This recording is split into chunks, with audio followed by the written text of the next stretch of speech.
even a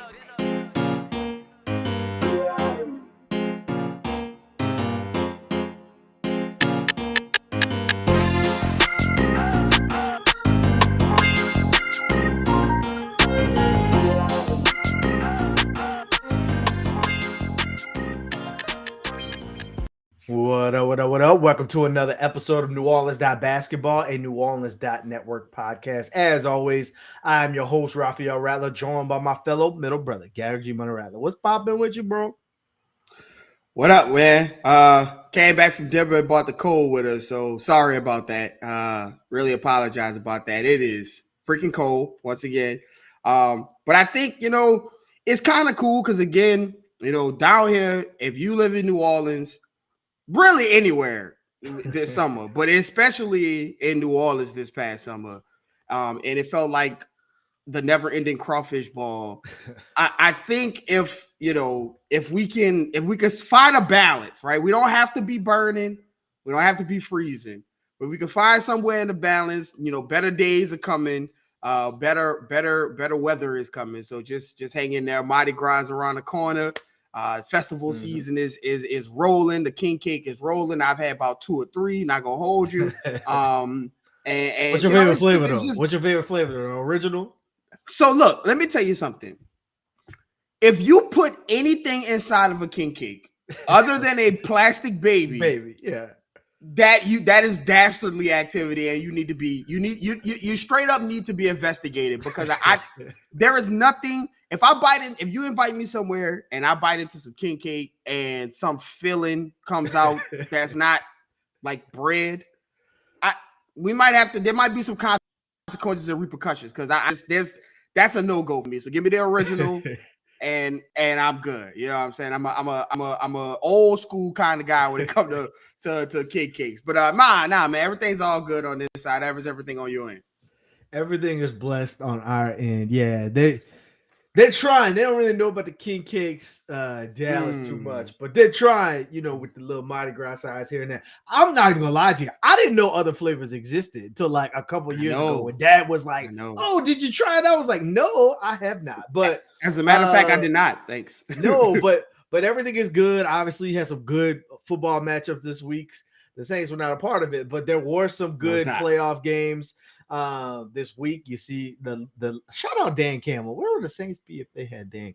Anyway, Aaron Glenn too. Shout out to Aaron Glenn. Shout out to Lamar Jackson doing it for the culture in Baltimore. Yes, should be some good games down the stretch. But no, man, we're as the Mardi Gras season transitions, we're transitioning into almost basketball season with just a couple football games left on the calendar. But before we get into this basketball season and what the Pelicans have done and what's on the forefront, make sure you guys follow us on Twitter, follow us on X, follow us on IG, follow us on TikTok. That's NO Basketball, no E. Make sure you're liking the episode below. Make sure you subscribe to the channel. Again, things should be picking up as we get closer to All-Star break and closer to seeing how these playoffs shake out. So the Pelicans played 2 games since we last talked about. Well, the Pelicans played like basketball on a court 2 times in the Smoothie King Center. So the first game, Charlotte comes out, the Pels win handily. The Charlotte is not playing for anything.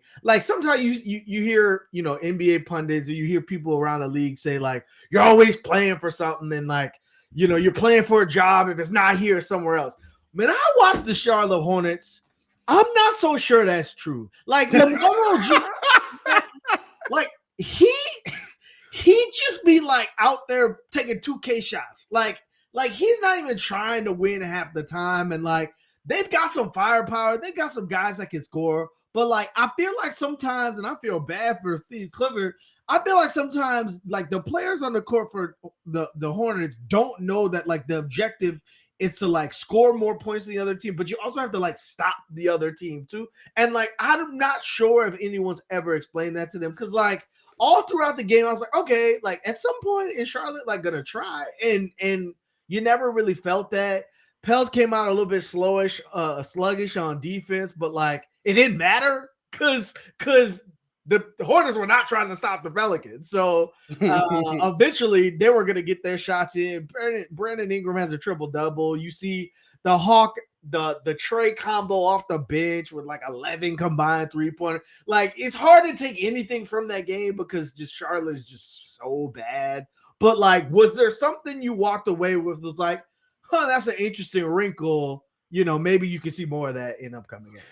No, I walked away saying that Charlotte is terrible. That is a circus show over there. It's hilarious because like LaMelo literally plays the exact same way he played in high school. Like, I was waiting for him to like point at the floor and put like a half court shot, like the viral video that went when he was back in school. I mean, that he is a talented player. You can see it.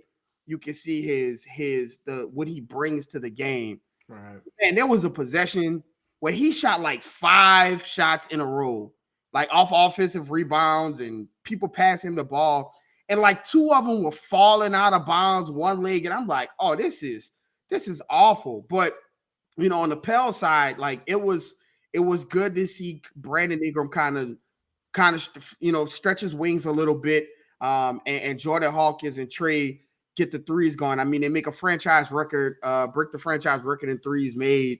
I mean, that's something, right? Like BI went 7 for 11 from the 3-point line. Like that's something. Like that's something that you want to continue to carry on. The problem is, I think this is something that obviously we're going to get into as we get into the next game, is that you expect this from the Pelicans against a Charlotte team where, again, you have to beat everybody that's on on your schedule. But at some point, if you want to be a great team, you have to pivot from that kind of mind frame and say, nah, like this should be a win. Like this is a win. And so when you see, Brandon Ingram and Zion and CJ and Herb and all these guys kind of get up for the Charlotte game, and you see them shooting, the made threes, the ball is moving, the defense is connected, and then it's just like the Pelicans. You want to bottle that up and see that consistency moving forward. And of course, we're gonna get into the next game. You didn't see that moving forward. Yeah, I mean, again, everybody talks about the home game after a long road trip because you're finally at home, for sure, finally back with your family, finally getting to relax and say, I don't got to be on a plane every other day. And so there's always tendency to have a letdown. But to the Pelicans' defense, they did not do that, right? They came out a little bit sluggish, but they kind of tightened it up, and you saw them get the shot going. But let's talk about it. So this is what, the third game? Because the Nuggets game was ugly. The Clippers game was ugly. This was like the third game since that Lakers debacle in the bubble of a big primetime matchup. Phoenix have been playing well. They just starting to get their starters back, all healthy. They're starting to catch a rhythm. The Pelicans are also in a rhythm coming off a strong road performance other than the Mavs game and Nuggets game. And you're like, okay, here's a marquee matchup everyone has circled. Because even though the rosters are different from when Zion 360'd and it was FJ Crowder. I think Devin Booker's the last person remaining on that team. He's the only one, right? And so it's a different type of like bad gut feeling because like it's just a different team. But at the end of the day, it's still Devin Booker on the other side. And right. I don't think you could kind of get that from when Kevin Durant was talking after the game. He was talking about, all the times that he's come to New Orleans, and like it hasn't really been. And, some of that is true. But, brother, you play for the Phoenix Suns. Ask Phoenix how New Orleans was in that Phoenix series 2 years ago and last year when Devin Booker and them kept coming down here. So, like, you could kind of see that the newness of the team, that, like, there's guys on the team, like major components of the team that don't even remember or wasn't there for, like, New Orleans versus Devin Booker and Jay Crowder. But continue with your point. But, yeah, so in this matchup, it's setting up to be a high-stakes matchup, right? Like a game that everyone has circled. And to Phoenix's credit, and I think this is interesting. Maybe I'm off here. I feel the same way that, teams try to get up for Denver because they're the reigning champs, or the Celtics because they're everybody's unanimous best, most talented team in the leagues. I feel as if veteran teams who have been to the playoffs and things like that, they get up for playing against the young team that everybody sees coming and wants to talk about, like the OKCs and the Pels and the teams that like everyone's like, oh yeah, these guys are coming. I feel like the more experienced teams get up for, oh yeah, let me show them that they're still not there yet, because you could tell. Phoenix came out, they were physical, and this is a team that is, let's call it slight up frame when it comes to just having size anywhere from top to bottom, 1 to 15 on their right. They just don't have it. But you could tell from the beginning they were getting physical and trying to show what they can. Kind of like not the fake tough guy, but like, hey man, you ain't gonna bully me today. And outside of Devin Booker just being out of his mind from shooting the ball, you could just tell that Phoenix was doing some things to disrupt it. Willie Green talked about it after the game. They were physical, and a lot of times the Pelicans don't respond with physicality. It kind of knocks them out of the game. Like, I rewatched the game. Almost any time the ball went to JV or Zion, Phoenix was not trying to stop that. Like, they were not here for that. But as soon as the ball went away from them and the Phoenix Suns starting to hit shots, and the Pelicans like, oh, we can hit shots too, they were like, I got you. Now we played into your game, and they went away from the things that were well. So talk to me about, again, Pels lose 109-123, but the game really wasn't that close. Devin Booker put his stamp on it from beginning to end, and the game never really got that close. Tell me what you saw from this game, both good and bad, and things that, again, the Pelicans are stacking some of these ugly losses against some of the people they're going to have to beat in the playoff. Yeah, man. Phoenix, there a couple of things about the Phoenix game. I think that Devin Booker, like, you have your theory about, like, veteran laden teams want to play those young and upcoming teams. I think Devin Booker, the Herb Jones, Dyson Daniels, there is something that he gets up for against Herb and Dyson Daniels, because it seems like every game, right? We remember last season where this man missed a whole bunch of games, came back, scored 50 points, and then sat a whole bunch of games afterwards. And the 150-point game was against the Pelicans. And it's actually funny about Devin Booker, because Dyson Daniels at Media Day said one of the things that drove him into, like, wanting to be an impact defender and wanting to be better on the defensive side of the ball, he pointed to that Devin Booker 50-pointer.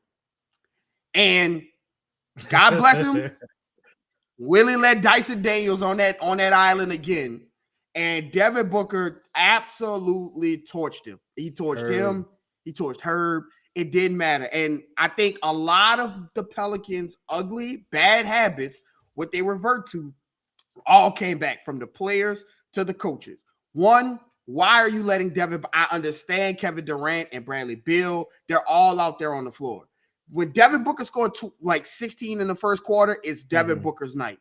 You have to do something to devise, a game plan to not let Dyson be the only guy out there. Like, Devin Booker was making some really good shots on some tough shots over Dyson and over Herb. But you saw on the other side, the Pelicans, the Suns were just like, not Zion. It's not going to be Zion. You saw Kevin Durant completely turn his back to Najee and to Dyson and to all of the other guys shooting, where Zion was seeing 4-6 eyes every play. Same with Brandon Ingram. But, like, you have to in the NBA game, you're not going to be able to take every single thing away. It's not going to happen. You have to find the things, the least of your worst enemy, and live with it. And Devin Booker going for 50, we've seen this time and time again, that is not a recipe for the Pelicans to overcome. When that guy gets going, God bless. Another thing is that, with the players, they broke the franchise record against Charlotte and 3-pointers made. They came into the game, and I tweeted about this, and shout out to J-Dub, Pelicans Nations know J-Dub. He disagreed with this and about, if you're gonna have the team shoot threes, you have to live with the 25, the franchise record it makes, but you also have to live, die with the 10 misses, for 42, yeah. right? They were 3 for 19. In the first quarter, like in the first half. And I disagree with that because I think the Pelicans have enough versatility on offense where they can choose. Like, you don't have to go in with a set game plan. Like, we're going to bomb 43s every game. Like, if the shots are flying and going in the beginning of the game, then fine. But you have two literally battering rams on the front line of your offense.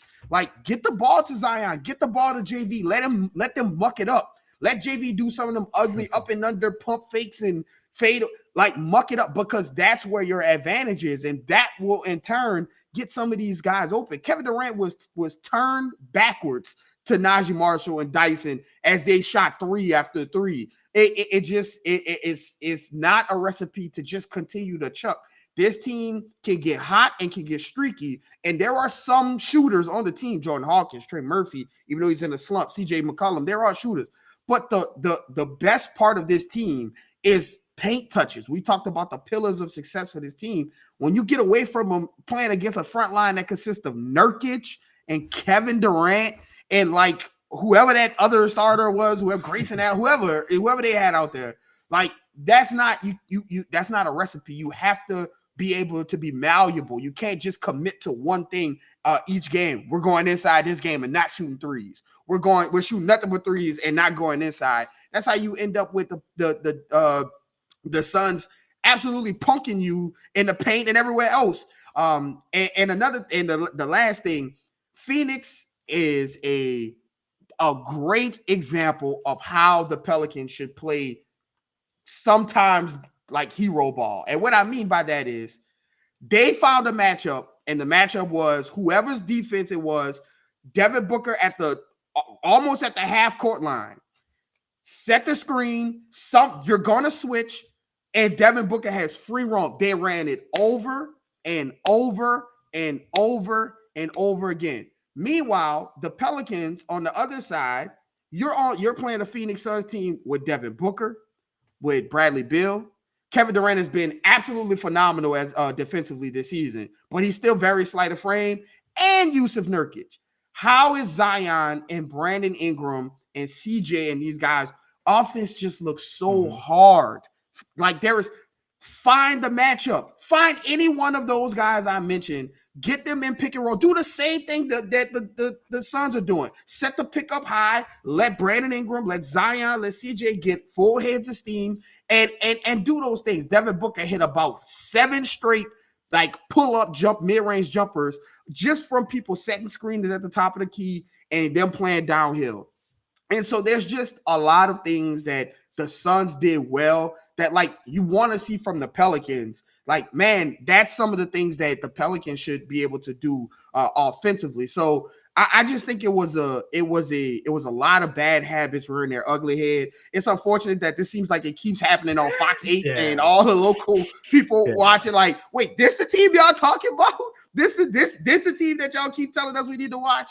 So the Pelicans need to because they have the second audience tapping in that's trying to see this team and the good things, like the good wins, the Charlotte wins, the Minnesota wins. They want to see some of those as well. So the Pelicans need to get it together. But man, the Suns game was just like a meltdown on all three levels. Talking about defense, talking about offense, talking about coaching. Like it just was. It looked like a lot of the bad habits rearing their head all at the same time. So I look at the Suns games and I look at the Clippers game, the Nuggets game, and like it all boils down to this. The Pelicans lose their identity when like they get punched in the mouth early. Because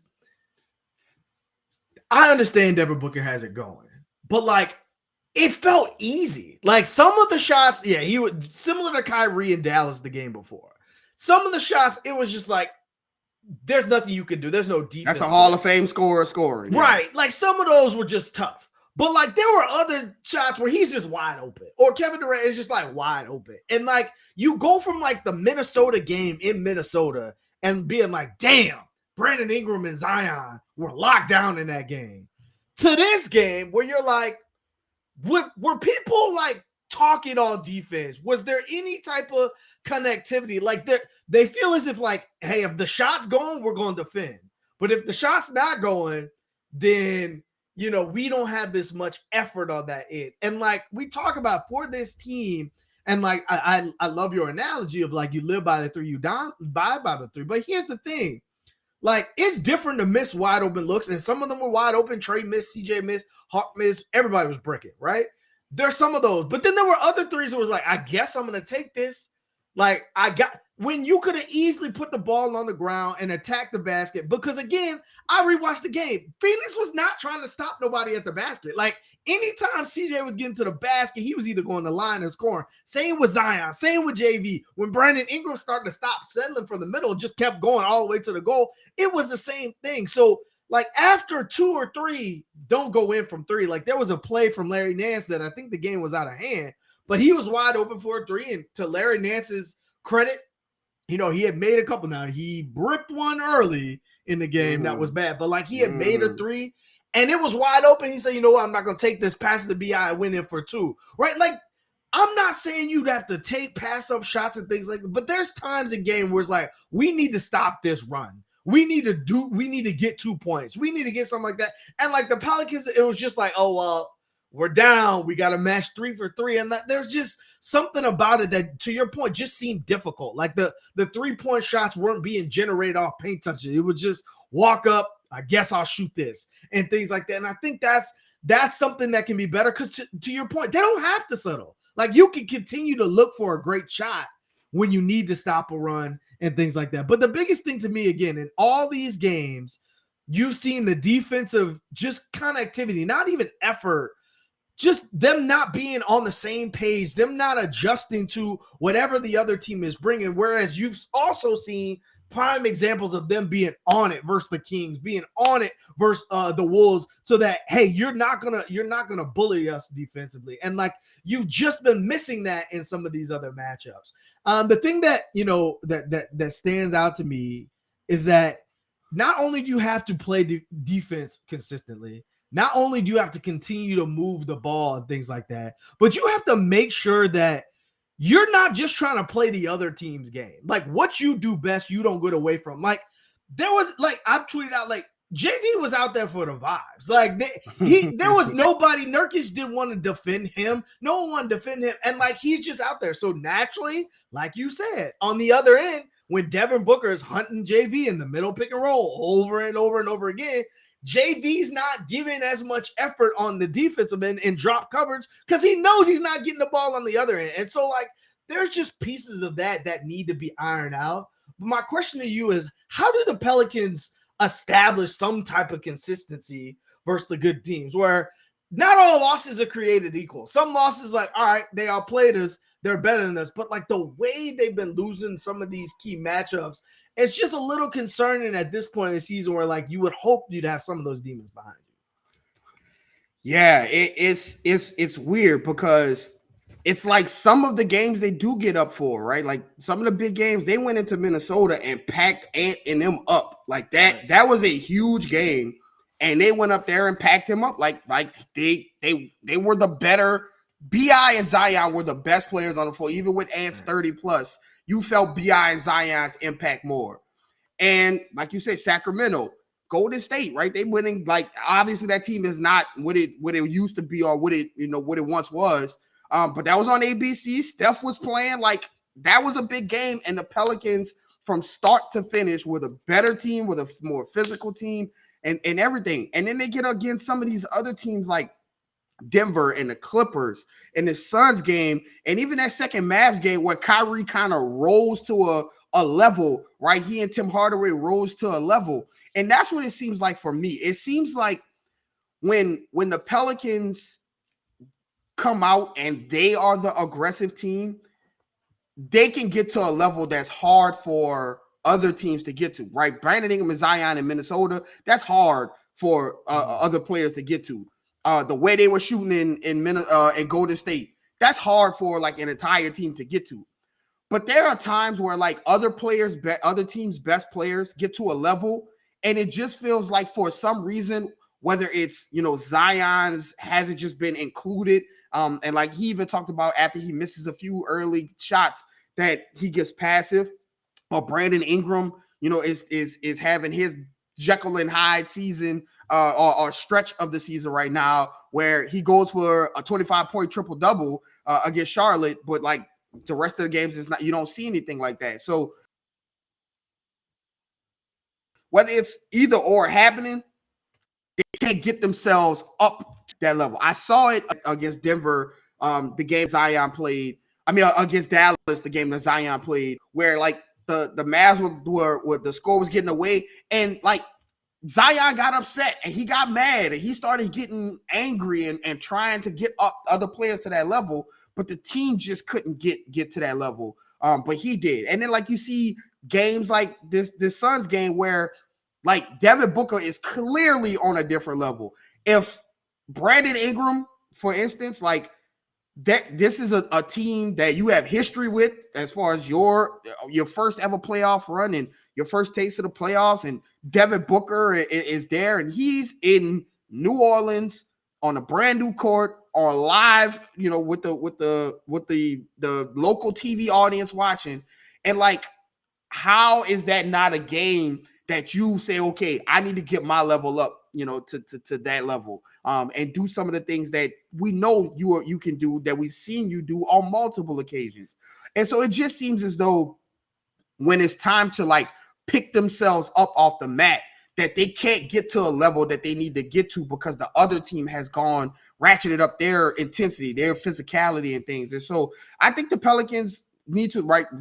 Willie Green, we're gonna get into it later about Zion getting the ball early, like maybe changing a lot. We'll talk about things that they could do, but there is something that needs to change as far as like starting games, where like they need to figure out how to get their stars established. The egalitarian offense, the everybody gets something. The whack-a-mole offense is what we call it.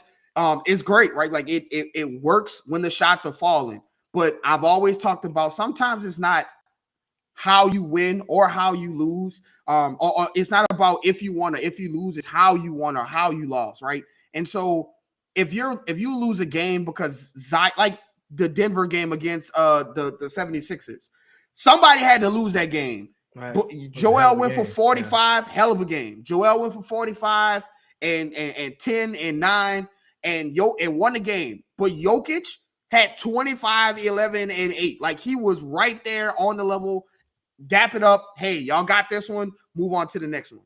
But it's the games where Devin Booker has 50, and you look on the left, you're like, well, okay, well Zion didn't. Okay, well Brandon Ingram didn't. And it's like whether it's the offense or whether it's them, there needs to be a situation where those guys feel empowered and are able to raise their level up, whoever it may be on the team, and somebody has to reach these levels that Ant is going to, that inevitably when Shea gets down here, that he's gonna get to, that Kyrie gets to. And in these big games where you're playing these teams, either they be on national TV, local TV, or on Bally, you have to know that you have to walk on the court and say that they have to guard us. We have B.I., Zion, CJ, JV. We have the ability to go star powers for star power, and get to that level. Yeah, I'll take a different approach. The games that I've been the most impressed with the Pelicans so far this season are the games where Brandon Ingram and Zion are locked in defensively from the jump. Mm-hmm. Mm-hmm. When they set the tone, you always talk about tone setters. It's not just on the offensive end. When they set the tone defense, like the LaMelo Ball possession where everybody's cheering, and the Brandon Ingram streak of 5 games in a row where he's getting the block, when they're setting the tone that we are going to show up defensively, like we'll get into this. Like the Pels starting lineup has a negative plus minus on the season, right? And it's because they've been up and down and sometimes play good defense, sometimes just want to score a lot of points so that the second line can come in and play defense. Like, but when they're locked in from the jump defensively, those two in specifically, like you said, Larry Nance said it himself, there's no reason for everybody else not to be locked in as well. So they've got to set the tone. Like as the leader of the team, at some point it's not on Willie Green. Because like I look at the game, the lineups were fine. The rotations were fine. It was just something missing from like an effort, physicality standpoint that you look to your leaders to show. And so again, that's the next step for this team, for their leaders to grow into that spot and to demonstrate them every time a big matchup comes. So talk about the starting lineup. And there's been some questions lately about, is there movement?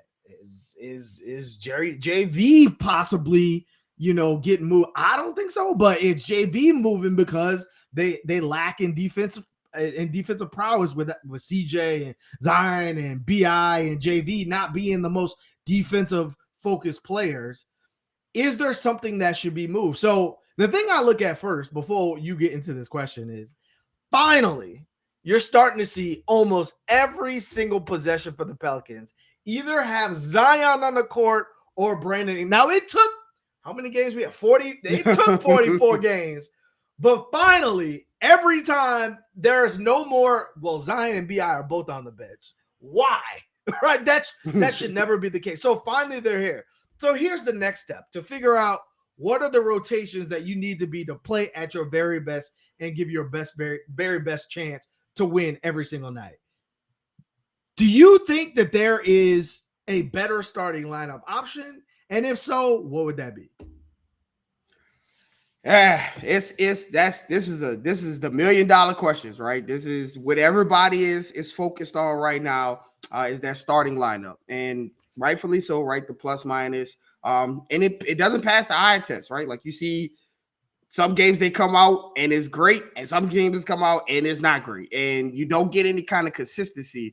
And I think the part of that reason is because you have three, at least three, probably four, definitely four negative defenders on the floor as far as like attacking and things like that. And so, when you come out and the offense isn't going and you also can't stop people, if it's not Herb Jones, then it's not this. You get the big deficits where the bench has to come in and save the game. And so, is there a better start line? If you would have asked me this last season, I would have said yes. And we've championed and led the CJ as 6-man, rotation for a while. But CJ has been arguably the best, second best, third best player for the Pelicans this season, as far as offensively and starting games, right? Like he's the guy that gets the juices going if Zion and BI aren't getting it going early. And so it's tough to say, would you replace him with Trey, who's in a bit of a struggle right now? Like, would that fix anything, playing more minutes with more gravitation on the floor, as opposed to just Zion and things like that? So I don't know, right? Like with this roster right now, I don't know if there's a better option. Because CJ is playing so well, he's the only guy. Like I get the trade for Herb situation, but like Trey is coming off of a surgery. If Trey, this is my argument with the start Trey and bring Herb off the bench. You're bringing Dyson and Herb off the bench. First off, second of all, who is in this scenario? Is Trey guarding Devin Booker? That's what I was getting at. Is I don't, if you think the plus minus of the Pelicans, the plus minus for the Pelicans starting five isn't really on the offensive side. Like if they want to score, they can score points. Like they have Zion, Brandon Ingram, JV, CJ, like they can score points. I don't think Herb's offensive, like whatever, is not the reason. You take Herb off this starting five and you put in Trey, who is still coming off of a knee injury, who is in a struggle right now, shooting the ball. So he's going through trying to get his legs underneath him. And now you put him out there. Like, that's my question, same as you. Like, you're hoping and relying. So it's if you do that, it's kind of similar to what the Celtics did with Boston, right? What the Celtics did with Jason Tatum and Jaylen Brown. A lot of the things that they were talking about with them was like their leadership. And like Marcus Smart was the voice. He was the leader. And so they said, well, to make these guys grow up, you know what I'm saying? Like, we're gonna get Marcus Smart out of there, and we're gonna make Jason Tatum and Jaylen Brown be more of a vocal leader. Now, Drew is obviously there, but like he's more of a quiet leader as opposed to now Jaylen Brown and Jason Tatum have to grab the reins of their team. Well, if you take Herb out the starting lineup, I feel like you're sending a message to Zion and Brandon Ingram, like you guys have to step your defense up.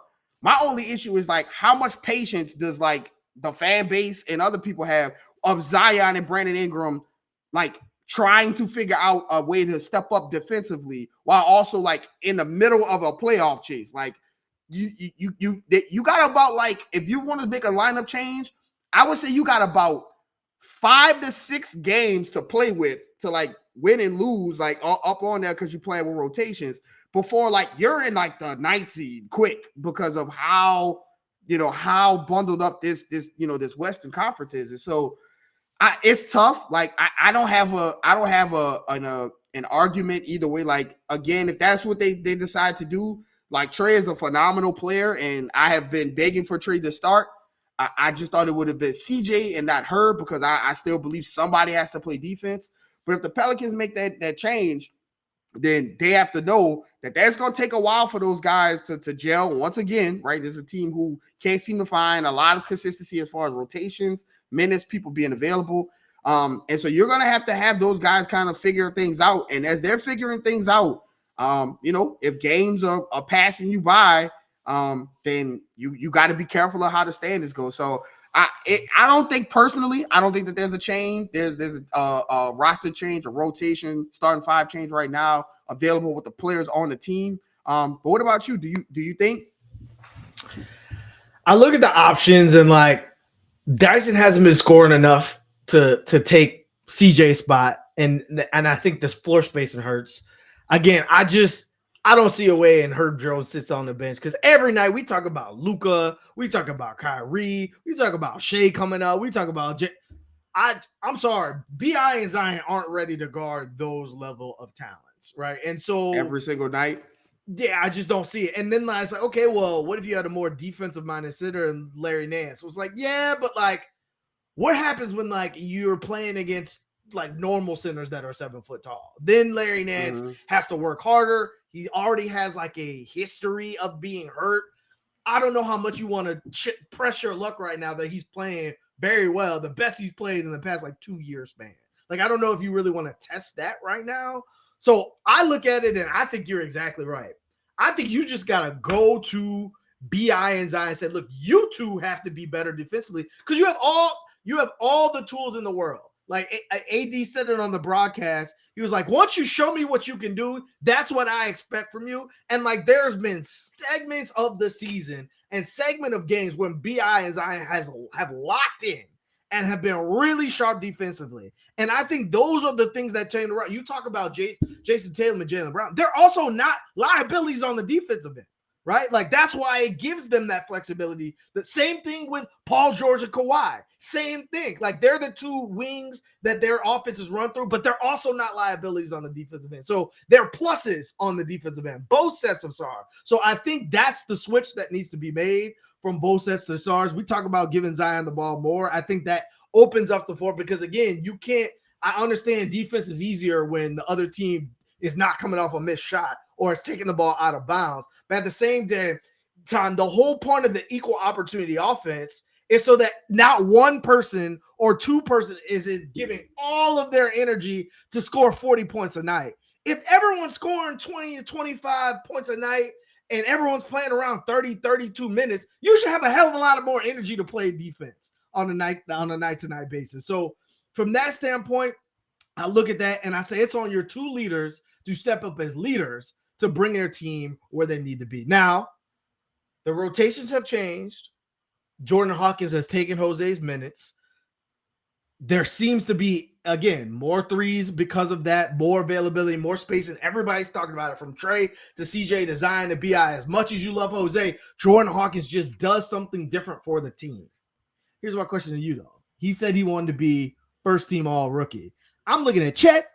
I'm looking at Wemby. I'm looking at Jaime Jaquez. But after that, despite all the bullshit that has happened so far this season with the G League spin and the not, like, I think he's still gonna do it. What are your thoughts? Do you think Jordan Hawkins could land on the first team all rookie team despite not really getting to the rotation so firmly until now? I think he can. I think if Willie Green is going to continue to give him the minutes, and he's going to continue to play with this level of confidence, I think he can. That won't be. It's not going to be an issue for him. And so I just, he has played, really well, since he's been inserted into the roster. It's Jose is another case of another one of my favorite quotes from The Wire, that the game is cold, but it's fair. Like, Jose took Kyra minutes when he was hurt, and the basketball gods giveth, and the basketball gods take it away. And he could not have seen Jordan Hawkins coming. And and there's going to be times where Jose is going to be needed. But I think Jordan Hawkins has shown his value. And I think that he has broken through to Willie that this guy deserves to be on the floor. And with his level of shooting, man, and his bravado and his confidence, like he has a shot, right? When you talk about other rookie guards like Casey Wallace in OKC, and guys like that, like it's not a lot of rookie guards. Like Scoot isn't playing all that great, all that better than Jordan Hawkins, if at all, right? And so, like, there are. So you mean he wasn't good enough to trade for B.I. or Zion? Oh, go ahead. Well, yeah, that's a different. But yeah, I think that he can do it this season. I think he just has to continue to play the minutes that he's been given, and he has a shot. And wouldn't it be something for him to fall into the recesses of the lineup, and come back and win, and get on all for rookie team, first team, like. That's going to have some repercussions because there's going to be some financial questions coming about. And, if Jordan Hawkins is starting to get that confidence and get as a guy, like those questions start to get, as those questions start to get a little more difficult as the answer gets a little bit clearer. Let's just put it like that. And so, I think he has a chance to do it. So, we'll see if he continues to play the way he's playing, and get on that first team all rookie. Yeah, I mean, the next question, really, I think the last question for the roster, unless some type of trade is made, is Matt Ryan's loading. I asked him in Denver. I was like, you close? He said, I'm close. Willie Green today said he's close. Man, I don't know. You talked about it. Look, Najee Marshall, he's been shooting close to 40% this year, but lately it hasn't been the best performances, and his defense has dropped too. I don't know if Matt Ryan is healthy. I don't know how you turn down the ability to bring in Jordan Hawkins, Trey Murphy, and Matt Ryan off the bench to surround CJ McCollum, Brandon Ingram, JV, and B. I don't know how you pass that up, but we shall see. I tweeted it. That first game where he lit it up was like, man, there's got to be some uncomfortable questions because the skill set that he has is very similar to Jordan Hawkins. I would love to see who has the quicker release out of them two, because that dude, Matt Ryan, I call him a walking game breaker. I literally watched him come into the game, and the lead went from like 4 to 16 in like 2 minutes because he didn't take a dribble. Like he just caught, shot, didn't even take a dribble. And like, I understand that. Again, he has his defensive limitations, but he's tall. Like he's a big guy. And like, man, the ability to knock down a three ball from any space on the floor, like that is such a huge weapon. We've seen it with Jordan Hawkins. Now imagine throwing another Jordan Hawkins basically out there, who has just as quick of a shot, who is just as deadly. So there's going to be some uncomfortable conversations. I already know it has started with Jose. Jose is a fan favorite. We all know, goddamn it, he's a Willie favorite. He's a Zion favorite. He's a BI favorite. But sometimes, things happen. And so if Najee's the next person that's like, hey, when the energy is down, you guys come in, but the rotations are the shooters and they roll that way, I won't be mad at it at all. I just think, just like you said, KD turned his back to Najee Marshall. Some tell me he ain't turned his back to Matt Ryan. That's all I'm going to say. So with that being said, the Pels play tomorrow versus the Jazz. The Jazz they're on a bit of a hot streak. Like they've won the last 15 to 21. but they've also like come back down to earth the past couple games as well. But the Pels should be well rested. Got some extra time off. Got some extra time to practice. Two-day breaks this week, which is wild. Like I feel like it's forever between Pels games and things like that. They should be pissed off. The Pelicans have only lost back-to-back games twice this season since that 5-game losing streak, and one of the times was back-to-back games to the Jazz in Utah. What are you looking for out of this game where the Pelicans need to get right before the OKCs come around and the Celtics come around, the Bucks and all that stuff? Yeah, this is a game where you have to get it because gee whiz, what's coming next. So like this, first of all, Lauri Markkanen is on a complete heater. He is hooping. And so you have to make sure that you're not allowing him to go one-on-one with Herb Jones and one-on-one with Dyson Daniels again. Those guys are phenomenal defenders, but like he is. This is the NBA, man. This is like the game has never been as skilled as it is. And so you're gonna need a village to play defense against these guys. So again, the Jazz always give you that weird lineup that gives the Pelicans the issue. Somebody go make sure they're guarding Kelly Olynyk right now would be great. And then on the offensive end, man, I want to see if Willie Green is going to stick to what he's saying, right?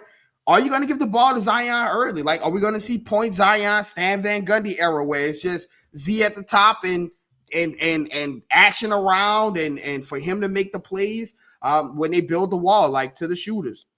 Are you going to see that? Is this like the turning point of okay, like the Pelicans need to get into their offense with Zion at the top initiating the offense? So we'll see if this is something that they're going to move with going forward. So I think playing defense on these guys and get into the paint, right? Like they have Walker Kessler and they're tall with Lauri Markkanen. And Kelly Olynyk is a below the rim shot blocker, taking charges and things like that. But again, you have the size advantage, you have the athleticism advantage. Like you should dominate in the paint, you should dominate on the boards, and just make sure that you're not allowing Lauri Markkanen to be a facilitator as well as a scorer. Take something away, and don't let him beat you by himself. And go for one of these big scoring, high scoring games that we see some of the stars come down. But I think the Pelicans can get some retribution tomorrow. I'm looking to see how Brandon Ingram comes out in that game as well.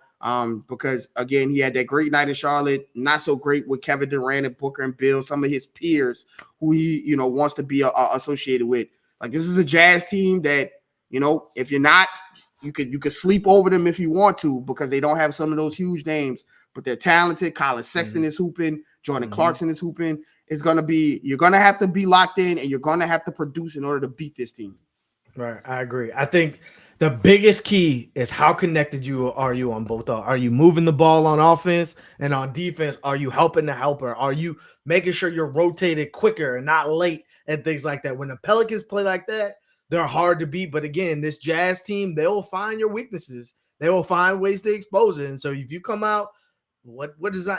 I don't even know how he messed up the word lackadaisical, but if you come out that way on the defensive end, you'll get beat and you'll have 2 in a row and be looking at OKC coming in your building again. So again, this is an opportunity for the Pels to get right, which they've done so far this calendar year. Hopefully they can respond again. So with that being said, that's all we got left for the people. We'll come to you guys after the Jazz game because there are some big games coming up to preview. What you got left for the people, Garrick? As always, you never know what people are going through, so give someone a smile today. Yes, this is the stretch. It's here. It's staring you in the face. You got through the road part. You're in the midst of some of it. Like here come the heavy hitters. Here come the heavy hitters from the East and from the West. And this is a time for to prove to yourself and prove to the NBA that this is a team that's worked. That's sticking around, that isn't going to have these Dr. Jekyll and Hyde moments. And I think for me, just compete in those bigger games, and don't just come out and get smacked the way you do when some of these bigger teams come around. So as always, follow myself at Garrick_Rattler. Follow my brother at Raphael_Rattler. Follow the page at NewOrleans.Basketball, no E. That's on X, Twitter, Instagram, wherever you get your social medias. Most importantly, subscribe to NewOrleans.Network, and we'll see you guys next time.